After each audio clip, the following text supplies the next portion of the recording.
And now, ladies and gentlemen, as is customary every Sunday night at Wait this a time... minute, Don. Wait a minute. Hold everything. This introduction is on me.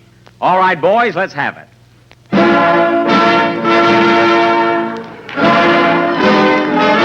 Ladies and gentlemen, it gives me great pleasure to present the bridegroom of the Jell-O program, Don Wilson.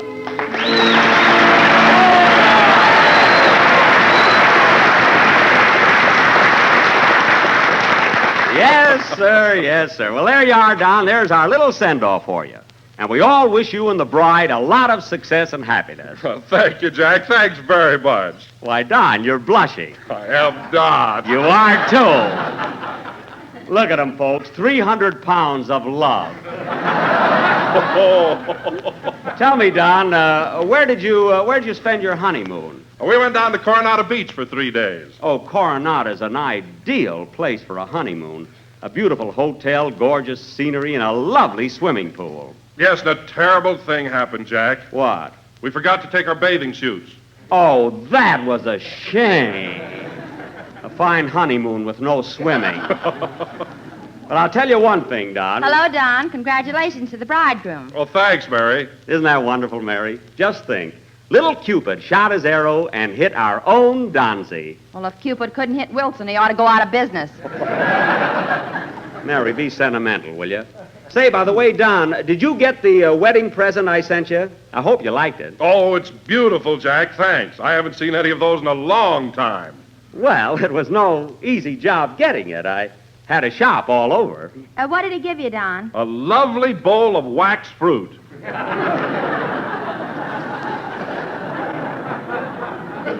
Yes, sir. You know, Don, I was going to send you some silverware, but you know how it is. Everybody sends silverware. Everybody but Benny. He sends wax fruit. I knew what I was doing, Mary. You know, newlyweds always get more silver than they can use. Well, not in our case, Jack. As a matter of fact, we didn't get any silver at all. Oh, Don, I wish I had known that. Yeah, you could have sent him a lock of your hair.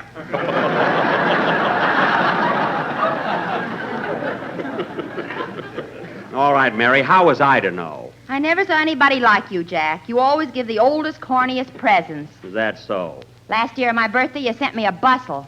But it was full of chocolates. Don't forget that. Supposed to be a novelty. I spent $1.50 a pound for that bustle, and she's complaining. Anyway, Don. Well, what good is candy after you sit on it? We weren't supposed to sit on it. Anyway, Don. Hard centers yet.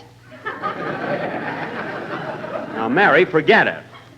Anyway, Don liked the wedding gift I sent him. He said it was lovely. Sure was, Jack. But I meant to tell you something about that bowl of fruit. Oh, is there something wrong with it? Yes, one of the bananas doesn't light up. It doesn't? No. Well, take it back, brother. Take it back. I bought it at Magnan's, and it's guaranteed. Magnan's? Yes, Sam Magnan's. He's got an antique shop in Pismo Beach. Oh, hello, Phil. Hiya, Jackson. Well, hello, Don. Congratulations. Oh, thanks, Phil. So you went and done it, eh, Don, you lucky son of a gun? Yes, sir, and I'm very happy. Oh, I envy you, kid. That's the life, believe me. What? You know, Jackson, a guy gets pretty tired of running around night after night. No sleep, no home life. What does it get you? Is he kidding? No, on the level, fellas, I'd like to move away from the city and buy a little ranch out in the valley. Well, why don't you? That fresh air would kill me. I believe you. Phil, you're a fine guy to talk about settling down. The hours you keep. Well, I can't help it, Jackson. I work at the Wilshire Bowl every night until 1 o'clock, don't I? Well? By the time I get a cup of coffee, it's 4 a.m. 4 a.m.? Phil, why don't you try having a cup of coffee just once without taking the waitress home? Just once. Well, you know me. I gotta have sugar with my coffee. Do you get it, Jackson? No, Phil, I'm not as sharp as I used to be. Well, don't you get it? The waitress is sweet, so Go on, you corny Joe.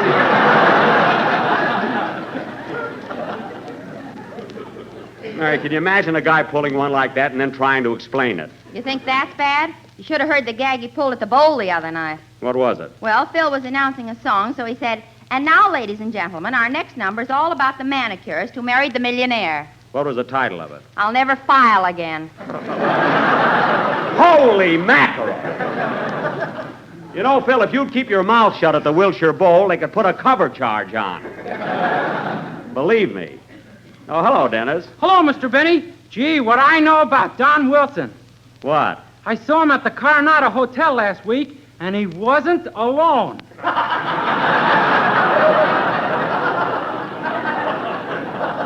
That was his wife. Oh. For your Well, information, Dennis, he got married. Congratulations, Mr. Wilson. Well, thank you, Dennis. You know, that marriage business might be all right for a guy like you, but none of that stuff for me. Listen, young man, it wouldn't hurt you to meet some nice little home girl and settle down. Nothing doing. I wouldn't give up Hetty Lamar for anything in the world. Hetty Lamar?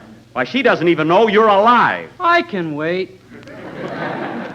Well, Dennis, while you're waiting, how about singing your song right now? Okay, I'm going to sing Two Dreams Met, and I dedicate it to Mr. and Mrs. Don Wilson and Hetty Lamar. All right. Go ahead. Hold it. Come in. Mr. Benny, Yes. I shot an arrow into the air and hit Don Wilson, you know where. Well, who are you? I am Cupid with no clothes on, and now I'll run. I'm nearly froze on.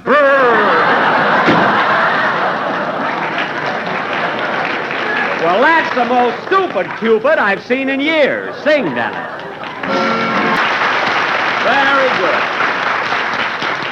That was Two Dreams Met, sung by Dennis Day, and very good. You know, Dennis, there have been a lot of dream songs lately. Yeah, lately. Two dreams met, Dream Valley. Now I lay me down to dream of you. That seems to be the vogue right now. Yeah, the Vogue. Dennis. And they're all good, too. That's the funny part of it. Talking about dream songs, Jackson, I just wrote a Lulu. It's going to be published in a couple of weeks. What's the name of your song, Phil? Eskimo Dream Girl, don't blubber over me. Oh, well, that's a beautiful thought. Don't blubber over me. What's it about? Is it a ballad? Well, it's a sort of a torch song. It's about an American guy that goes up to Alaska and he meets this Eskimo girl. Uh-huh. But she can't speak Eskimo, so the guy... Eskimo? First place, it's but he can't speak Eskimo. What's that? Well, That's her a language. language. You don't speak at That's all. right. Well,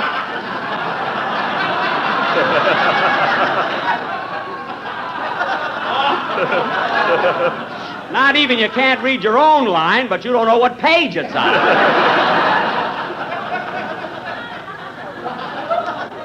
Well, Phil, what's the outcome of this fascinating saga of the North? Well, the guy drives away with his dog team, Uh-huh. and the girl stands there waving her igloo at him. Phil, an igloo is a house made of ice. Oh, well, I better rewrite that part. Yeah. Learn how to read, too. It'll be good. Reading's Certainly not going to will. help this any.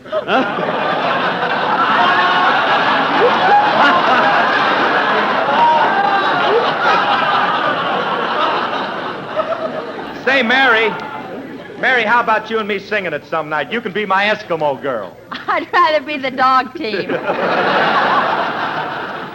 You got something there. Speaking of Alaska, ladies and gentlemen, let me tell you about Jell-O. What? Whether you live in Sitka, Juneau, or Ketchikan, why don't you run down to your neighborhood grocer and catch a box of tempting, delicious Jell-O? Catchy box. Why, Don? For Juneau and I know that it's twice as good as ever before. I wonder how he's going to work Sitka in there. So look for the big red letters on the box. I will now Sitka down. Well, I'll be darned he did it. Don, only the fact that you got married last week excuses that surrealist plug. And now, ladies and gentlemen, at this time, I would like to announce... Dennis, what do you got your hand up in the air for? I want to ask a question. Oh. Well, in the first place, this isn't a schoolroom. And in the second place, when you want to ask a question, you raise all fingers, not just one. Now, what's the question? Well, my mother wants to know if we're going to be in Waukegan for the Christmas holidays. No, Dennis, we're not going to Waukegan. As a matter of fact, fellas, the premiere of my picture is going to be held in New York City. New York City? Yes. Alan wanted it in Old Orchard, Maine, and I wanted it in Waukegan, So I figured New York would be a fair compromise. What do you mean, a fair compromise? I mean, just what I say. What are you talking about? Old Orchard, Maine is much closer to New York than Waukegan is. It is not. It is, too. Would you like to make a little bet on that? About $50? You're darn right I would. Well, go find a sucker. Don't bother me.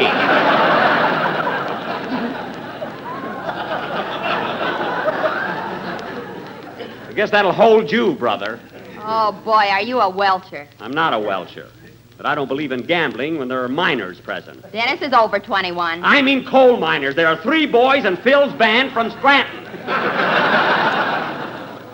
The trombone section with the candle in their derby.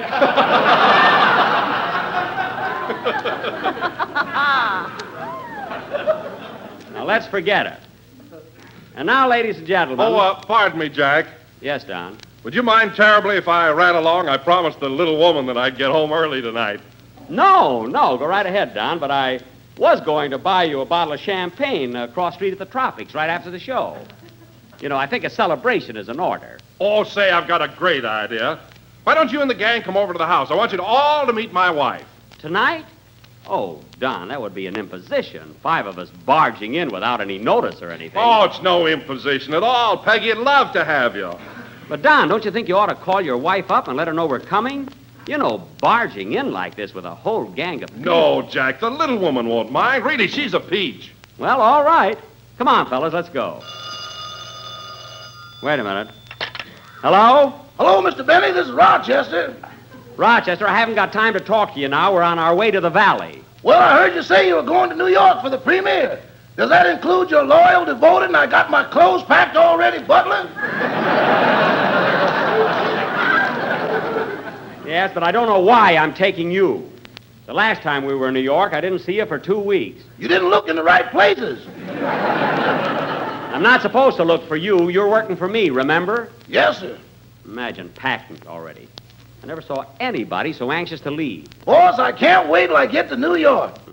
You know, the last time we were there, I only got halfway through the Metropolitan Museum and the view from the Statue of Liberty. Why, boss, I could just stand there for hours, lost in meditation. And you know that library on Fifth Avenue? Yes. Well, that offers endless cultural opportunities of which one must imbibe freely. I see. Then, from what I understand, Rochester, you're only interested in the cultural side of New York. Up to dust, then strap me down.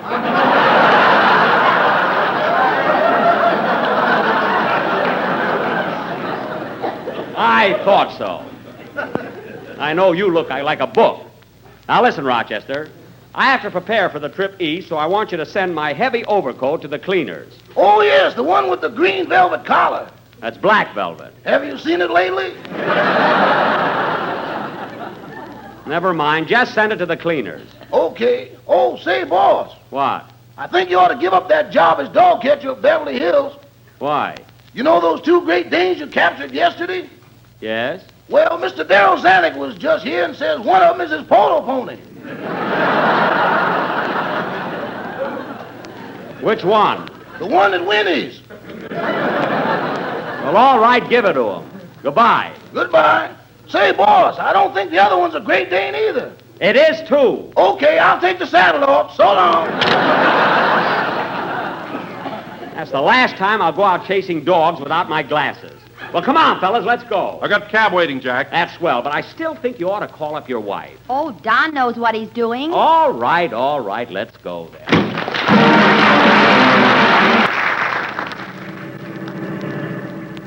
Don, I'm still worried. Are you sure your wife won't mind? No, she'll be delighted to have you. Am I heavy on your lap, Miss Livingston? Yeah.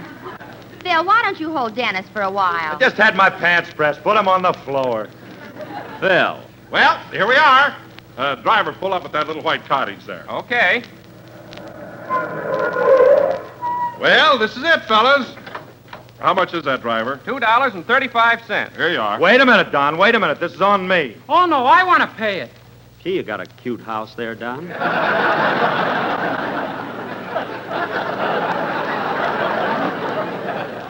Yes, sir. Nothing doing, Dennis. I want to pay the fare. Oh, Mr. Harris, let me pay it. Next time, Dennis. This is my treat. No, I insist I'm paying. Got rose bushes around the door and everything. Oh, it's beautiful, you know. Oh, Jack, pay for the cab and let's go in. Pay for it? I'm not even in the argument. Pay for it. Oh, all right.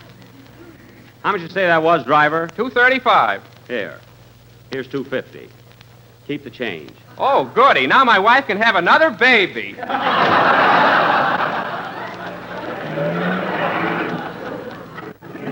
Wise guy. Well, let's go in, Don. You know, Jack, I was just thinking that maybe I should have called up my wife first. What? Well, with 5 people barging in unexpectedly, it might kind of upset her. That's what I told you at the studio. I told you to call up your wife. Come on, Don. Don't be afraid. Let's go in. Oh, it's not that I'm afraid, Phil. I can understand Don's side of it, all of us barging in like this. Barging, smarging. I said that at the studio. I said, let's call the little woman up. Call her up, I said. Quiet, will you? Now, I'll tell you what, fellas. You all hide in the rose bushes, and I'll go in and tell Peggy that some of the gang might drop in unexpectedly. That'll kind of soften the blow. What blow? I told you at the studio. Oh, come on, Jackson. Let's do it his way. All right, all right. Come on, we'll hide in the rose bushes. Ouch, these thorns. Make it snappy, Don. Silliest thing I've ever heard of. Oh, be quiet and get off my foot. Oh, hello, sweetheart. Oh, darling, you're home early. I told you I would be. Gee, I'm hungry, dear. We got something good for supper? Well, I'm sorry, darling. I didn't have a chance to do any shopping, so I'll just open a can of tuna fish. Oh, that's swell, dearest. Spent 2.5 already. I'm going to get tuna fish.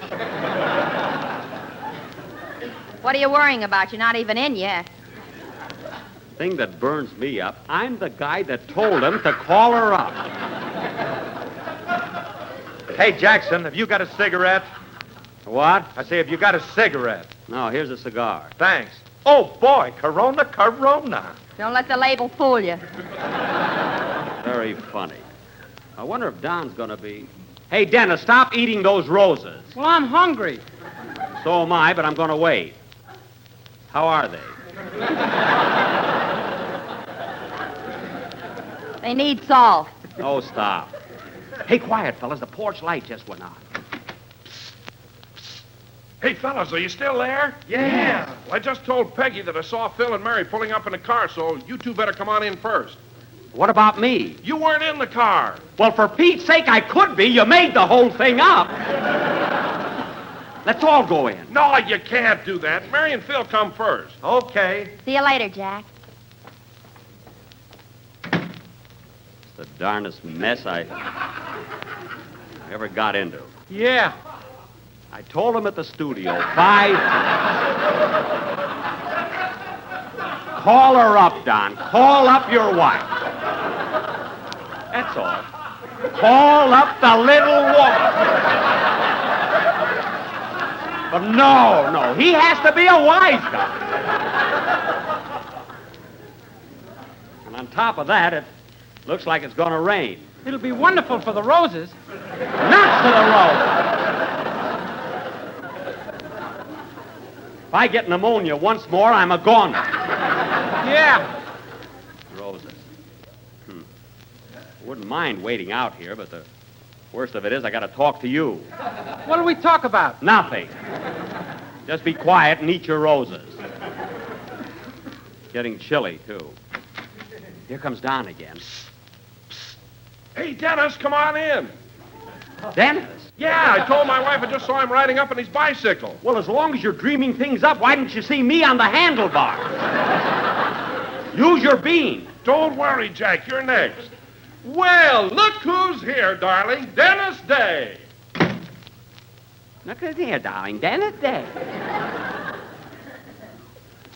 I ought to have my head again. I can't get over it. If I told him once in the store, I told him 5 times. Call your wife. Let's not barge in on the little woman. Oh, fine. It's gonna rain, all right. Can't get over that guy. I begged. I pleaded with her. Don, I said, call her. Don't barge in on the little woman. Call her up. Let her know we're coming. Never saw anything.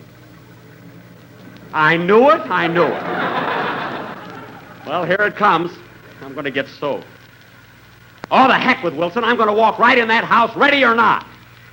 If he thinks I'm going to say... Pick him up, buddy.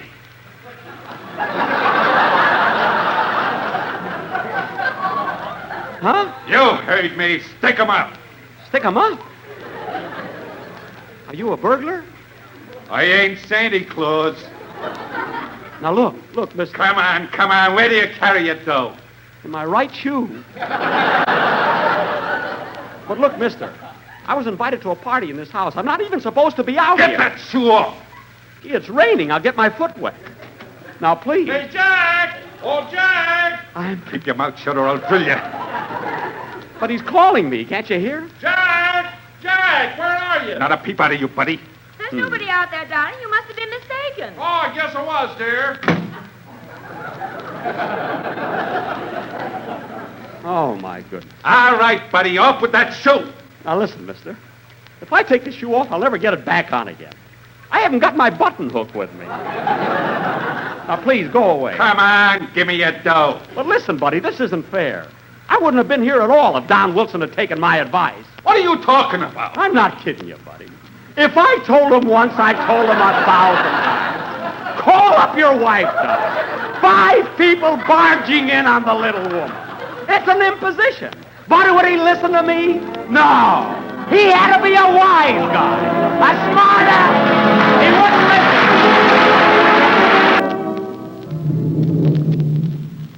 listen. Darn it. I got all my dough. I can't get my shoe back on. Oh, well. Pardon me. Does Don Wilson live in this house? He's married, Cupid. You got him once. Why don't I write things down? Good night, folks.